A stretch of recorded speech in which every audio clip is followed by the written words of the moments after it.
Hey guys, thanks for joining us for this 90th episode in Season 2 of Good Questions with Cameron Dole. Special guests on this episode include Greg Hess and Holly Laurent, going to be talking about the podcast Mega, which is available everywhere. We'll also talk with rock historian and podcast host Jon Weiderhorn. We'll talk about his podcast Backstaged, The Devil in Metal. We'll also talk with professional skier and base jumper Matthias Giraud about his movie Super Frenchie. And we'll visit with the 2016 winner of the Voice Sundance Head. We'll talk about some upcoming shows and the challenges he faced during the pandemic. Of course, if you would, please take the time to subscribe, drop a like, comment, leave some feedback, check out the shop, and of course share with your friends. Now, your teenager who spends 40 hours a week in their Xbox will love this idea, but the internet still split on whether it's smart or not. A mommy blogger named Destiny Ann is going viral after she got on TikTok, said she doesn't pay her daughter for chores. Now instead, she pays for how much time she puts into her hobbies and things she's passionate about, like gymnastics. She says she wants her kids to feel like their hobbies are their job, and she wants them to associate money with stuff they enjoy doing, not stuff they hate. So when they're older, they won't go after jobs they hate just because they play well. We love talking podcast, and one of the best out there, Mega. And from that, we've got Greg Hess and Holly Laurent. She likes the way I say it that way. So Greg and Holly, first off, thanks so much for taking the time. Oh, it's a pleasure. So excited to be here. Thanks. Now tell us, Greg, I'll let you lead us in here. Where did the idea of Mega come up, and give our listeners just a little insight into the devilish satire, if you will? Well, as some folks might know, Mega is a completely improvised satire that takes place inside a fictional mega church called Twin Hills Church that's located, in our minds, in Broad Ripple, Indiana. And the idea for the show, actually, it was Holly's brainchild. She grew up with pastors in her family, and actually at one time worked at a mega church. And so she had the idea to set it in a church, and then I just got to tag along on her great idea. I've always told Greg that I'm bilingual. I speak English and I speak evangelical, and he was like, "You got to do something with that." And my dad is still currently a pastor of a mega church, so it's a very loving send-up. Now, Holly, for you, was it a little scary first putting it out there? I know as a preacher's kid, you've got to be kind of scared and nervous about what the family and the congregation thinks, right? Yeah, a little bit, but we come from the Chicago improv comedy tradition of not only playing to the top of your intelligence, but also if you want to create commentary and do a layered satire that actually has messaging inside of it, the best way to get your point across is to actually be the thing you have a comment about, and to be it with great integrity, I guess. And so I'm able to be inside that point of view so deeply because it's just been such a big part of my history. So I'm really playing the point of view of a deeply devoted person. There's like not a lot of winking that we do with our characters. We're playing like deeply sincere, almost like a Christopher Guest show where the people so deeply believe and are deeply committed that it's funny because we have a lot of ex-evangelical listeners, but we have a lot of church people. We have like pastors who listen, and people say like, "Oh, our small group listens to Mega together." Like, okay, we're hitting both sides of the spectrum. That's cool. Now, Greg, to be a part and to say that you've been a part of the second city there in Chicago, what does that mean to you? And was that kind of where your goals were coming up as well? Yeah, it really was. You know, Holly and I met at Second City, and we both toured there, and Holly was on the main stage there. And yeah, to be honest, when I moved to Chicago, I had one goal, and that was to be on the touring company of Second City, which now in retrospect, I guess I could have set my goals a little bit loftier, because after I got that job, I think I found out that you made like $75 a show and could, barely pay my electric bill. But it was definitely a fun time, and we had so many great memories while we were there, for sure. Now, Holly, for you, what have been the biggest challenges since no touring and all that this last year, technology-wise, keeping the podcast rolling? Has there been anything extra new that you've had to pick up? It's been a really a crash course in podcasting, and I feel like I've gotten a great education. And, we had to set up a home studio and figure out how to have guests on every single episode remotely and to be doing it over Zoom, like everybody's been doing everything for the past year and change. But if anything, it's been kind of empowering because now I feel like I know what I'm doing. And it's a great show, and it's kind of kept us alive, honestly, in the podcast because it has itched that improv scratch. It has let us continue to perform every week and to connect with people. We have a guest on every single show who plays a member of the church staff or community. It's a comic who comes on and improvises with us and plays a character from the community. And so it has kept us, talking and connecting with great people. And it's also been a hard thing probably the hardest thing about it for me has been seeing the inside of people's apartments during the pandemic, just when you're on a Zoom call with them. But the comedy has been really fun. That's good. Now, Greg, I want to make sure and let our listeners know where they can find more info on Mega, not only the podcast, but everything social media wise going along as well. That's great. Yeah, probably the biggest thing coming up is we actually have a show coming up that's a live stream. It's on rushtix.com. And if you go to rushtix.com, it's this Sunday, the 6th at 5 Pacific. And we'll actually be on camera improvising with special guests. So rushtix.com is a great place for a live show ticket, live stream ticket. And then at Mega the Podcast is our social media handle. And Mega the Podcast, anywhere podcasts can be downloaded or found or sought, that is where we are. So iTunes and all the rest of it. There you go. Well, Greg and Holly, it has truly been a privilege to have the chance to visit with you guys. Continued success on the podcast, and hopefully we can catch up again real soon. It was lovely talking to you. Thank you so much. Thank you.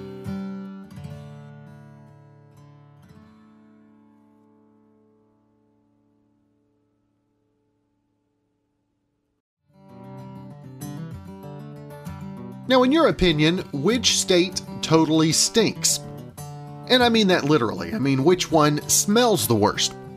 Well, someone ranked all 50 states by looking at 4 different categories of stink. Now, they factored in how dirty the air is, how many landfills there are, dental health as a measure of bad breath, and population density to estimate how much BO you have to deal with. And here are the 10 smelliest states in America. Number 1, Maryland. Number 2, California. Number 3, Florida. Number 4, Delaware. Number 5, Massachusetts. Number 6, Alabama. Number 7, New Jersey. Number 8, New York. Number 9, Pennsylvania. And number 10, Mississippi. North and South Dakota tied for the most pleasant smelling states, followed by Wyoming, Idaho, and Wisconsin. Great podcast to talk about Backstaged the Devil in Metal. And who better to talk about that than rock journalist and host Jon Weiderhorn. And first off, Jon, appreciates taking some time to talk about it this morning. I'm happy to do it. Now, Jon, tell us where the idea of the Devil in Metal backstage, where that whole idea first came from, and what it's like to get the feedback from the lovers of rock and metal, if you will. Well, I did a book called Raising Hell, Backstage Tales from the Lives of Metal Legends.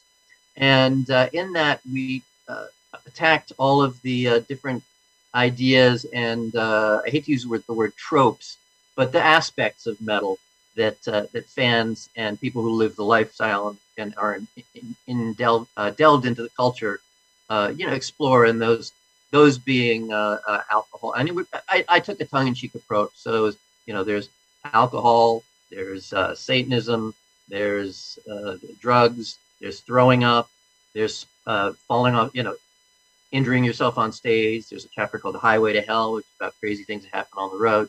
So my book company came to me and said, hey, we think this would work really well with a podcast, and we're putting podcasts together. Is that something you'd be into? I said, yeah, absolutely. But we both agreed that it should have a different approach, not just a bunch of crazy quotes thrown at you in an oral history style, the way the book was. Although it's a fun read in that respect, in that you just bombarded with one wild story after another. So I love true crime podcasts and other podcasts that really tell a story. So I wanted to approach this as a narrative podcast, where I would tell the story of a particular topic, be it the presence of the occult in metal, and whether bands were serious about the occult or whether it was something that they were just flirting with because it was something to dabble in, or whether it was just for shock value and image presentation. So, that one episode's about that. I wanted to do an episode about Tony Iommi from Black Sabbath and what he brought to metal music, and how his guitar style was really defined by an industrial accident that cut off the tips of 2 of his fingers. So instead of taking your typical approach towards a band, I tried to look at these subjects from a slightly different angle. The episode after our upcoming Heroin two-parter is actually a two-parter on Rob Halford and Judas Priest. And I've talked to Rob numerous times. The episode spans his interviews I've done over the history of the band, but focus is really on Rob and his struggle, as he presented in his book Confess, with being a gay man in the 80s, when metal was all about testosterone and virility, and he was in the closet and he was miserable as he was becoming the hugest rock star in the genre. What do you think is maybe one of the biggest misconceptions that the fans have of metal music, maybe of the artists themselves or the bands that behind the scenes? And I think that's probably part of bringing this out to life, right? Yeah, well, there's a general misconception. I think real fans have a pretty good idea of what it's all about. Those who aren't fans of music definitely have misconception. And there are 2 big ones: that it all sounds the same, and that these guys are all lunkhead, knuckle-dragging idiots. And it couldn't be further from the truth. And I love the quote from Gary Holt from Exodus and Slayer, and it's in the first episode where we talk about that particular idea that everyone's a Satanist and everyone's an idiot. And he's like, you know what? The people in metal, most of the people I've talked to are readers, and they actually are reading books. And maybe it's Stephen King and maybe it's H.P. Lovecraft, but at least they're getting some substance. And he says maybe they're not necessarily reading Jane Austen, although I really like Jane Austen. But to hear from Gary Holt, who's like the evil man of metal, was awesome. And these guys have a sense of humor. They are dead serious about their music, but off stage they like to party, they like to laugh. They, most of them have a good time. And there are some who are tortured and who make this music out of sheer aggression and maybe dysfunction, and that comes across in the power of music. But there's a lot of room in metal for fun. Now, for you, Jon, how long did it take you doing the interviews in your career before you actually felt comfortable in the room with some of the metal rock gods, if you will, of the industry? Oh my God! Well, I went to journalism school, fortunately. Communications school at Boston University. So I was somewhat schooled in the art of interviewing and writing stories. Then worked for the school paper. Then did an internship in England at a prestigious, at the time, music magazine called Melody Maker. So I dipped my feet in and I started talking to musicians and bands. I had friends in bands, and I messed around a little bit, in bands, not anything on a serious club playing level or anything. But, when it came to interviewing the huge rock stars, like when I flew to San Francisco to interview Metallica for Guitar World 20 years ago or 25 years ago, they were the first thrash band that I just lost my head over. And I really had to calm myself down on the plane. I'm like, okay, this is Metallica beat. But I'd done so many interviews, I'm like, it's just another interview. And when you realize these are people, and they come from, a lot of them, humble backgrounds. They didn't start out as stars. So, a lot of them are really friendly and understanding and accommodating. And if you know your stuff, if you know what you're talking about, they take you seriously. That's right. And again, the podcast, Backstage to the Devil in Metal. Jon, I want to make sure and let folks know where they can find more about the podcast, also about your writings and everything you got going social media wise as well. Oh, thanks. Yeah. Well, I've got 5 books that are out at the moment. My first was kind of my really big jump into the void. That was Louder Than Hell. And I did that with a writer named Catherine Turman, who's a friend of mine. And it's still, she's Alice Cooper's radio producer too. And it's still doing well. It's still getting a lot of attention. And from there, I jumped off into doing biographies or autobiographies. I didn't want to write just the story of a band without actually doing it officially.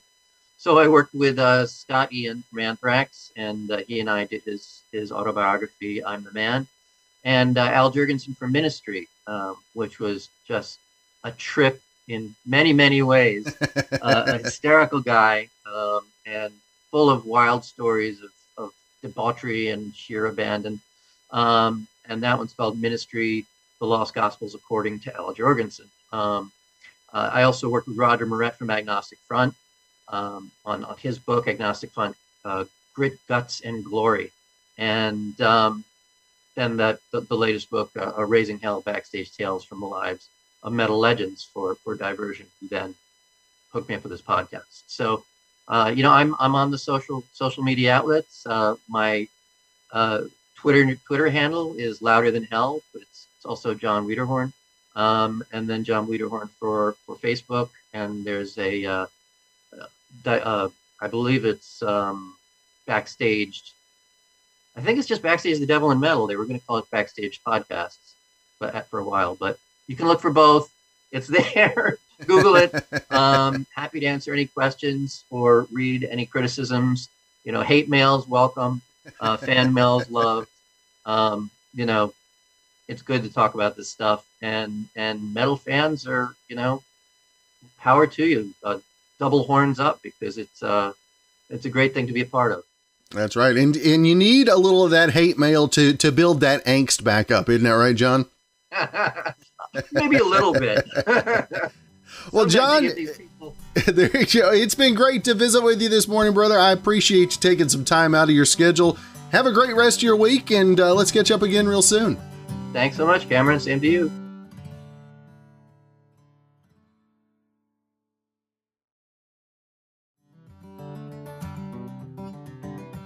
Now, the name Karen comes with a stigma now that it's used as a derogatory term. And all the bad press might be driving Karens to extinction. New data from the Social Security Administration shows the name Karen is less popular now than it's been in almost a century. Only 325 babies named Karen were born in the U.S. last year, making it the 831st most popular name for a girl. The last time it ranked that low was 94 years ago in 1927. It peaked in popularity in 1965 when it was the 3rd most popular name for a girl. America got almost 33,000 new Karens that year, so a lot of Karens are in their late 50s right now. Now, the name has been falling in popularity for a while though, even before the whole Karen thing started. In 2000, it was the 153rd most popular name. A decade later, it had fallen to 248. And now, it's at 831, so it could drop out of the top 1,000 very soon. Excited to talk about Super Frenchy. We've got Matthias Giraud on with the line with us. And first off, Matthias, appreciate you taking some time out of your busy schedule. Oh, thanks for taking time to connect. It's a pleasure. Now tell us, the professional skier and base jumper. I mean, obviously, with both of those before your name, you live a life of craziness, I guess is how I always say that. Tell us, where did the idea for Super Frenchy come about, and were you maybe shocked leading up to it? Well, the idea for the movie was born in 2008. I did my first ski base jump on Mount Hood in Oregon, and it ended up being a first on Mount Hood ever. So it was kind of like a historical jump. So I'm going and doing a bunch of interviews for TV shows. I ended up on Good Morning America, CNN, and all that. And then I did an interview for local ABC affiliates in Washington, in Spokane, Washington. And one of the guys working there approached me and he was like, "Hey, man, this is really cool. And I think this could make a cool story. And why don't we work on a movie together?" And, I think we're both naive and 24 years old and being like, "Yeah, sure, let's go." So I agreed to do this. And then, he only took 11 years to make the whole movie. Now tell us about the process of the movie and especially having something out there of excitement in the midst of the pandemic when so much excitement has had to cease, if you will.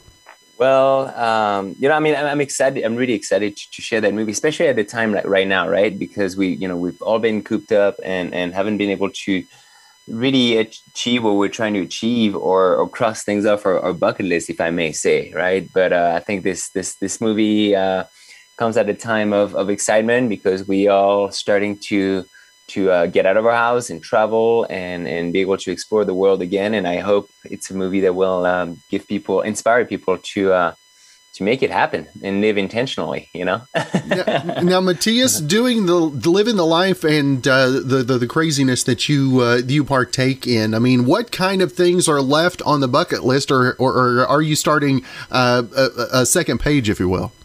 Well, it's the problem when you cross things off your bucket list, you keep adding items to it. Right.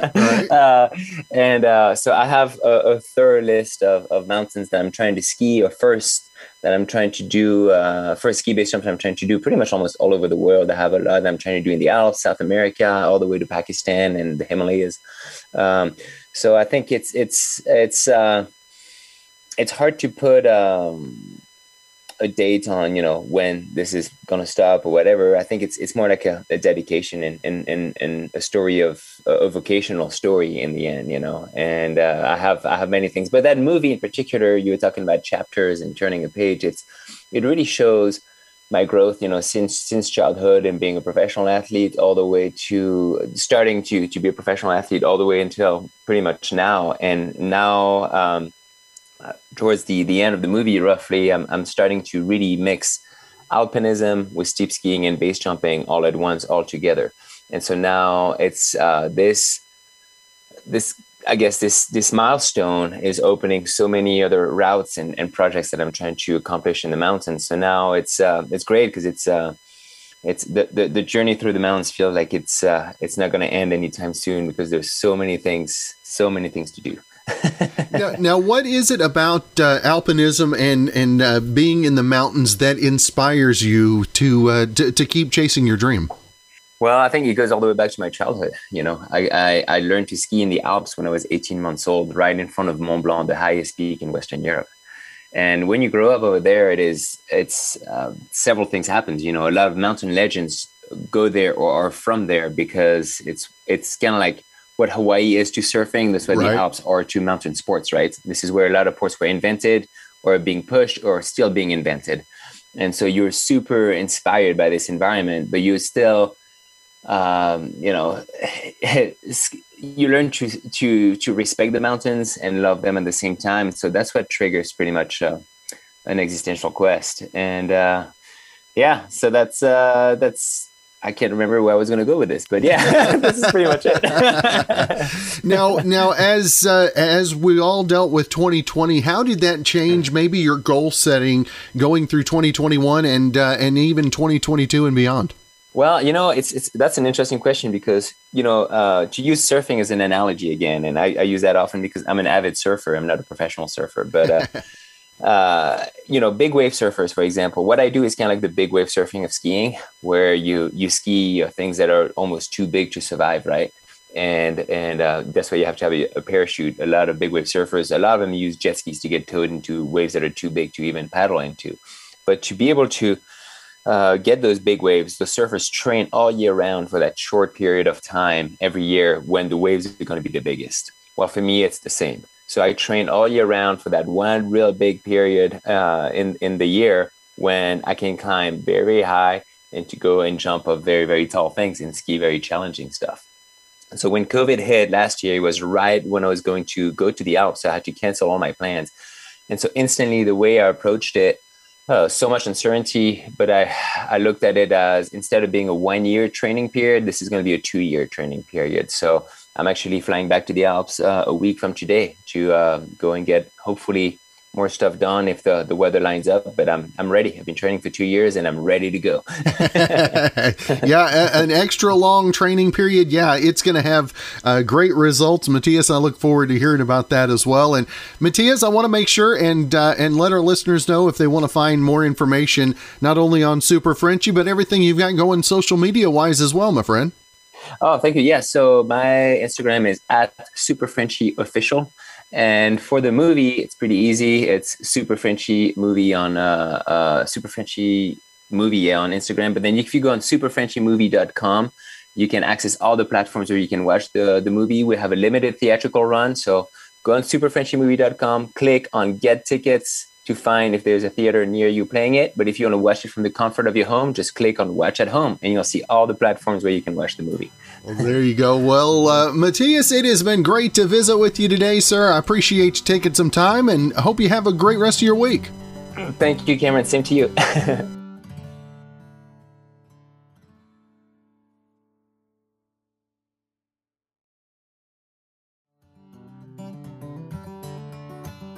Now, have you ever been involved in a fight due to a board game? 1 in 5 Americans say that they've banned a specific board game from their home because things get too heated. And the game that causes the most fights, not surprisingly, is Monopoly. Now, the 5 most frequently banned games are Monopoly, Uno, Sorry, Scrabble, and Jenga. Now, here are a few more stats from a new survey on game night competitiveness. Number 1 in 9 people say that they've seen a physical fight break out over a game before. Number 2, the most common things that cause board game fights are someone quitting because they're losing and accusing someone else of cheating. Number 3, 22% of us have banned or stopped inviting a specific person to game night.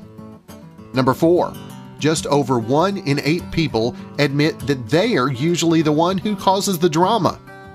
Number 5, 75% of people said they like game nights in general, but 41% specifically said they really enjoy winning.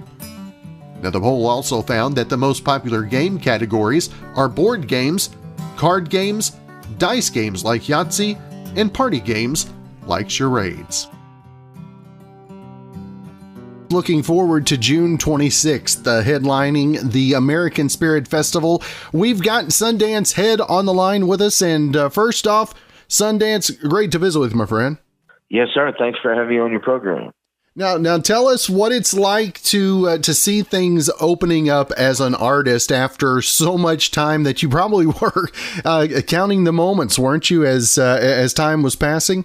Yes, it was really incredible. I never imagined that they would close bars, music venues, churches, things of that nature.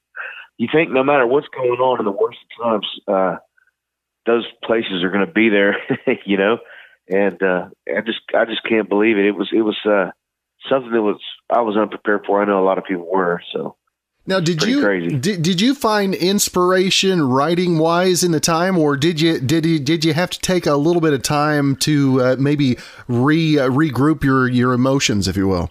Well, at first I didn't realize what was going on. They said 2 weeks, and then it turned to be, like over a year. So at first I didn't understand it, and then I became really depressed, and then financially stressed out, and then once I started to realize what was going on, I did write some songs, but really, it was a very unenjoyable time for me, as I'm sure it was for most people. But I went from being on the road for over 250 days a year to being home, and then I'm home with everybody. The kids were home, and so we really spent a lot of time together, and that's the one part I enjoy about it.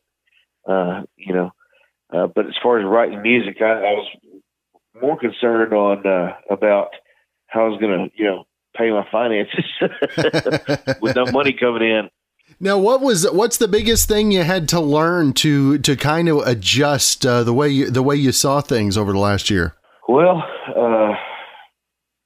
the hardest part was that the mailbox kept getting full, and and we were, nobody was working. So, and then I lost my dad during COVID, not from COVID, but natural causes, and he was fixing to be 80 years old, so I had to deal with that alongside of everything else.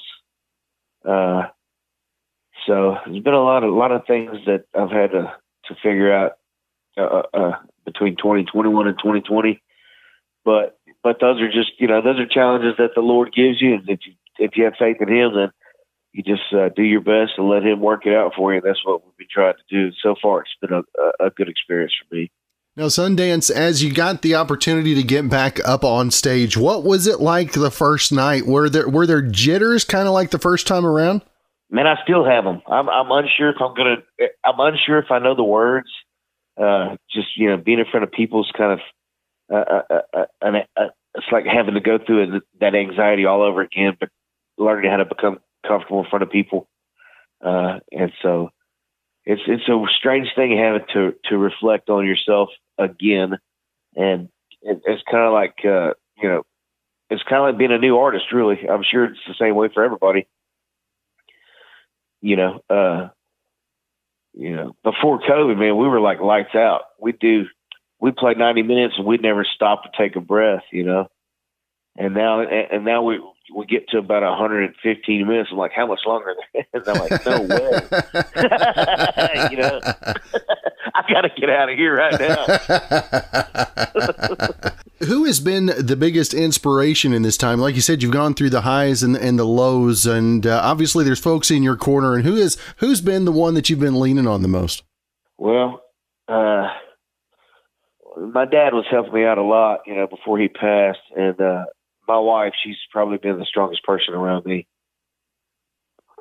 So that's good. She's been keeping it together. Now, what's it like working the Texas circuit, if you will, and the opportunities that's given you to find a new group of listeners? And man alive, you got a huge loyal base in that Texas regional group as well. Well, it's really exciting because this Texas music scene down here, you can really make a living and never leave the state once you get in that pocket, And it's cool to become part of that family because they really do care about each other, try to help each other out. It's a little bit different than some of the other music scenes where they try to kill you and stab you in the back at every chance they get, And I've seen both of them, so. Now, how much has your view of the music industry changed since you left with the high point of the champion of The Voice to today? I mean, how much different are the spectacles, if you will? Well, I realize how naive I was really about certain things. I really believed that if you were talented, you were a good performer, you could sing really well, and you could write great songs, then that could make you successful. But I realize now that that's probably the smallest percentage of what it takes to become a breakout artist. It's so many other things. You got to be in the right place at the right time, know the right people, do the right things. Politically, you have to align yourself, and there's a huge game that goes on behind the scenes that I was unaware of. I was that guy that was always, I was playing 200 shows in a bar going, one of these days somebody's going to see us and go, you guys are badass. And then we'll go from there, but it just doesn't happen like that anymore.